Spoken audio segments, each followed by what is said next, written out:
Ողջույն։ Վաղարշաբաթում ավարտվեցին արտահերթ ընտրությունները։ Ավագանու կազմը կլրացնի 3 ուժ՝ հաղթանակ դաշինքը, Մայր Հայաստան կուսակցությունը, քաղաքացիական պայմանագիրը։ Ինչ տեղի ունեցավ վաղարշաբաթում եւ ինչ հետևություններ անել։ Նախ տեղի ունեցան բազմաթիվ ընտրախախտումներ, կուտակումներ, հատկապես տեղամասից դուրս, բաց քվեարկություններ, ուղղորդումներ, ամենուրեք ՔՊԻ քարոզչական պաստառներն էին, տեխնացուի լուսանկարները, ընտրատեղամասին կից ՔՊ շտաբներ, լիքը մարդկանց հասցեների վրա այլ անձինք էին գրանցված, ուրիշի փոխարեն քվեարկություններ, մահացած անձանց անուններ էին ընտրացուցակներում եւ այս պահին դեռ չգիտենք այդ մարդիկ քվեարկել են թե ոչ։ Ուղեկցումներ, ոստիկանների կուտակումներ, լույսերի անջատում եւ իհարկե ստեր ֆեյք լուրեր իշխանականների, նրանց լրատվամիջոցների կողմից։ Ընտրություններին մասնակցել են ընտրելու իրավունք ունեցողների 45.12%, ինչը համեմատած նախորդ ընտրություններին թեև շատ է, բայց միևնույն է, նորմալ չէ, որ իր համայնքի ապագայի վերաբերյալ, իր կյանքի փոփոխության վերաբերյալ ընտրությանը մասնակցում է կեսից քիչը։ Այսինքն մարդկանց քվեարկության բերելը շարունակում է խնդրեմ մնալ։ Այս ընտրություններում էջմիածնեցին, պարտություն կրեցին եւ շուտով խորը հիասթափություն է սպասվում նրանց։ Ի սկզբանե նշում էինք Ժորժ ջան, որ ընտրություններում հաղթանակը Նիկոլ Փաշինյանը կհամարի իրեն տրված կանաչ լույս հակաերկեցական արշավի համար, դա կհամարի իրեն տրված համաձայնություն հակապետական գործունեությունը շարունակելու համար, ու այդպես էլ արեց։ Այսօր արդեն գրառում է արել էջմիածնեցիների ձայները համարելով թույլտվություն մայրաթոռի վրա գրոհի։ Այսինքն նա պատրաստվում է քայլերի, որոնք հանցավորության տարրեր ունեն, եւ այդ քայլերի համար հղում է անում սիրելի ժողովրդին։ Եվ ուշագրավ է, որ նա էջմիածին այս ամբողջ ընթացքում չգնաց, քարոզարշավի չգնաց, որ չվնասի տեխնացուին, ռեյտինգ չգցի, բայց տրված ձայները վերագրում է իրեն, իր քաղաքականությանը։ Քվեները։ Ի սկզբանե հիշում եք ՔՊ-ն խոյ խոշորացված համայնքը միացրեց էջմիածնին, քանի որ ուներ տեխնացուի խնդիր։ Այսինքն բավական երկար ժամանակ է ինչ ՔՊ-ն էջմիածին ատամներով պահելու խնդիր էր լուծում։ Ընտրությանը մասնակից 31.500 քաղաքացիներից 15,000-ի ձայնը գնացել է իշխանությանը։ Ովքեր են ձայն տվել իշխանությանը։ Ձայն են տվել ՔՊ-ականները, որոշ փոքրաթիվ մարդիկ, որոնք հավատում են ՔՊ-ին կամ տեխնացուին, իսկ մեծամասամբ վարչական ռեսուրսը։ Թե նախընտրական շրջանում, թե ընտրությունների ժամանակ ՔՊ-ի հիմնական շեշտադրումը ոչ թե իրենց տեխնացուի լավ կողմերը գովաբանելու վրա էր, այլ մյուսներին վատաբանելը, ահռելի մեծ ռեսուրս են ծախսել դրա վրա։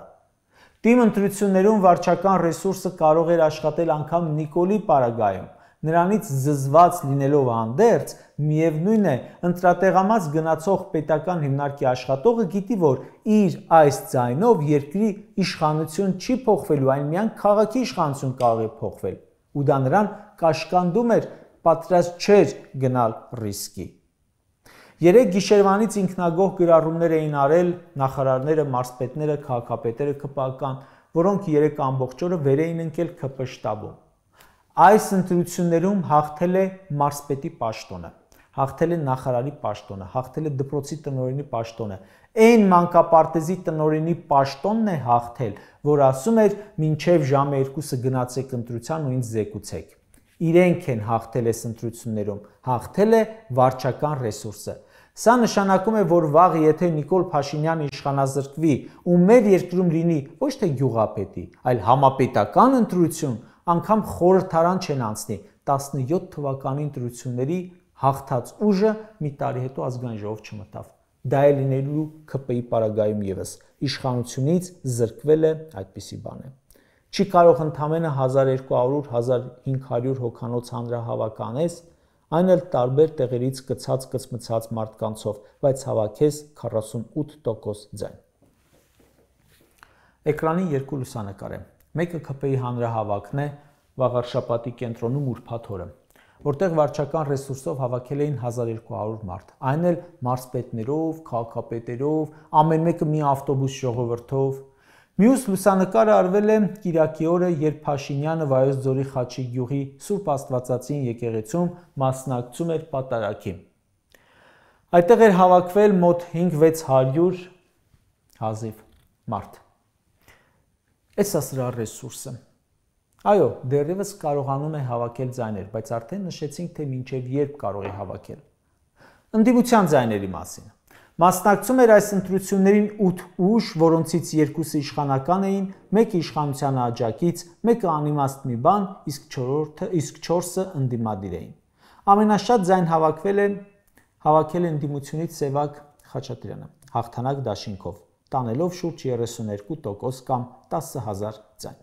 Սևակ Խաչատրյանի ձայները ՔՊԻ-ի ձայներին զիջում են ընդամենը 5,000-ով։ Ես նկատել եմ գրագետ քարոզարշավ նրա կողմից, շատ ջերմ հանդիպումներ եւ կարող եմ ասել, որ Սևակ Խաչատրյանը ձայն չի կորցրել։ Նա պայքարել է նախարարների դեմ, մարզպետների դեմ, իշխանական ողջ ապարատի դեմ ու տարել է ընդամենը 5000 ձայնով պակաս իշխանությունից։ Հաղթանակ դաշինքի եւ մյուս ընդդիմադիրների ձայները միասին հասնում են ՔՊԻ ձայներին։ Հետևություններ։ Ընտրական գործընթացում իշխանությանը հաղթելու համար պետք է 2 խոշոր ընդդիմադիր ուժ։ Նկատել եմ պեսիմիստական գրառումներ, ընտրություններով բան չի փոխվի, պետք է ընդդիմությունը միավորվի, այլապես ձախողելու է։ Ժողովուրդ ջան, արդեն ակնհայտ է, որ այս ընտրություններում պատկերը այլ կլիներ, եթե մասնակցեր եւս 1 խոշոր ընդդիմադիր ուժ։ Ուժ, որը կլինի այնքան վստահություն վայելող, ինչպես հաղթանակ դաշինքներ, եւ նա էլ կկարողանար դուրս հանել այն մարդկանց, որոնք ալարեցին, չուզեցան մասնակցել ընտրությունների, հարմար տեխնացու չգտան, կամ էլ ապագայի նկատմամբ չունեն վստահություն, կամ ունեն պատճառներ։ Սա ամենակարևոր հետևություններից մեկն է կարծում եմ։ Մյուսը, ընդդիմությունը պարտությունից հուսահատվելու իրավունք չունի եւ կարծում եմ կարիք չունի, քանի որ դեռ ողջ երկրում իշխանությունը չի փոխվել։ Իրականում որևէ համայնքում առանձին հաղթելով Նիկոլ Փաշինյանին ընդամենը բարոյական հաղթանակի դաշտում է։ Բոլոր այն համայնքները, որտեղ հաղթել են ՔՊԻ-ին, չնայած կարևոր, բայց միայն բարոյական հաղթանակ են գրանցել, քանի որ իշխանությունը շարունակելու է մնալ ղեկին, իսկ հաղթած ընդդիմադիր համայնքապետը մեղադրյալի աթոռին, բանտում, իսկ վերջին դեպքն էլ ցույց տվեց, որ գերեզմանում։ Այնպես որ գուցե կարելի է շնորհավորել Սևակ Խաչատրյանին, որ քաղբանտարկյալ չի դառնա։ Մյուս հետևությունը, որը կարծում եմ խիստ կարևոր է ընդդիմության եւ իշխանության համար եւս, դա այն է, որ այլևս հնարավոր չէ ձայն հավաքել Հայաստանի Հանրապետության երկրորդ նախագահ Ռոբերտ Քոչարյանին քլնգելով։ Այո, կային ժամանակներ, որ ՔՊ-ն ձայն հավաքում էր երկրորդ նախագահ Քոչարյանին վատաբանելու, ստեր տարածելու հաշվին։ Հիմա դա չկա։ ՔՊ քույր կուսակցության տեխնացուն առավոտից Իրիկուն Քոչարյանի մասին էր խոսում։ Ուր գնում էր քարոզարշավի, սեփական տամբակ, թե բազմաբնակարան շենքի բակ, նորակառույցի բակ, թե վթարային շենքի, մանկական խաղահրապարակ էր գնում, թե ավտոտնակների մոտ, խոսում էր Ռոբերտ Քոչարյանից։ Արդյունքում ավականի չանցավ։ Հակառակը Սևակ Խաչատրյանին կապեցին Ռոբերտ Քոչարյանի հետ, Լևոն Քոչարյանի հետ, իբր նրան վարկաբեկելու համար, բայց հավաքեց մոտ 32% ձայն։ Ինչու է այսպես։ Իմ բացատրությունն այն է, որ այս անցնող տարիների ընթացքում Ռոբերտ Քոչարյանը կարողացավ հիմնավորել իր մասին բազմաթիվ թեզերի կեղծ լինելը, եւ այս ընթացքում բազմաթիվ գործընթացներ եկան հիմնավորելու, որ մեր երկիրը ծանրագույն վիճակից դուրս հանելու հույսը մարդիկ պետք է կապեն իր հետ։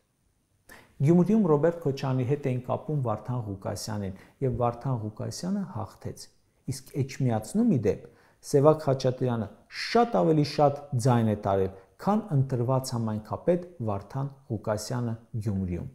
Պարզապես այնտեղ կար երկրորդ խոշոր ընդդիմադիր ուժը՝ ի տարբերություն Էջմիածնի։ Կարճ ասած, վաղարշաբաթի ընտրությունների արդյունքներից թեև պետք է լրջորեն անհանգստանալ, բայց ավելի շատ կարծում եմ պետք է դաս քաղել։ Վստահ եմ, եւ ՔՊ-ն սխալ ու հեռուն գնացող հետևություններ ու հաշվարկներ կանի ու արդեն անում է, եւ շատերը։ Ազգային ժողովի ամբիոնից Նիկոլ Փաշինյանը որոշում էր, թե ժողովուրդը ում պետք է ազգային ժողովի ընտրությունների ժամանակ ձայն տա, ում չտա։ այնինչ նա ինքը չկարողացավ իր աջակից եւ ոչ մի ուժի մտցնել անգամ ավաքանի։ Պետք է այս ամենից կրկնում եմ քաղեր դասել,